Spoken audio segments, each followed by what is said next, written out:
नेकी का बदला। एक छोटे से गांव में अकबर नाम का एक बढ़ई रहता था। वो दिन रात मेहनत करता, मगर उसकी आमदनी बहुत कम थी। इसके बावजूद वो हमेशा खुश रहता और दूसरों की मदद करने में कभी पीछे नहीं हटता था। गांव के लोग उसे अकबर चचा कहकर इज्जत से बुलाते थे। एक दिन अकबर चचा काम से वापस जा रहा था कि रास्ते में उसने एक जख्मी कुत्ता देखा। गर्मी बहुत ज्यादा थी और वो जानवर प्यास से तड़प रहा था। अकबर ने फौरन अपनी पानी की बोतल निकाली और उसके मुंह के करीब रखी। कुत्ते ने कमजोर जबान से पानी पिया और अकबर के कदमों के पास लेट गया। अकबर ने उसके जख्म पर कपड़ा बांधा और दरख्त के नीचे छोड़ दिया ताकि वो आराम कर सके।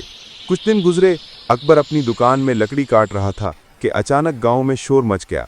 एक तेज आंधी और बारिश ने सब कुछ उलट पुलट कर दिया। अकबर का छोटा सा घर नदी के करीब था। पानी तेजी से बह रहा था और उसका घर टूटने वाला था। वो अपनी चीजें बचाने में मसरूफ था कि अचानक उसे जोर से किसी के भौंकने की आवाज सुनाई दी। वही जख्मी कुत्ता था जो अब तंदुरुस्त हो चुका था। वो अकबर को घसीटकर बाहर ले आया और चंद लम्हों बाद अकबर का घर पानी में बह गया। अकबर हैरान रह गया। जिस जानवर की उसने नेकी से मदद की थी, आज वही उसकी जान बचा गया। वो आंखों में आंसू लिए आसमान की तरफ देखने लगा और बोला, नेकी कभी जाया नहीं जाती, चाहे वो इंसान करे या जानवर। उस दिन के बाद गांव के सब लोग अकबर चचा की बात को याद रखने लगे।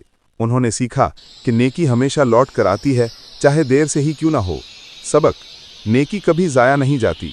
जो दूसरों के लिए भला सोचता है, कुदरत हमेशा उसका बदला किसी न किसी शक्ल में देती है।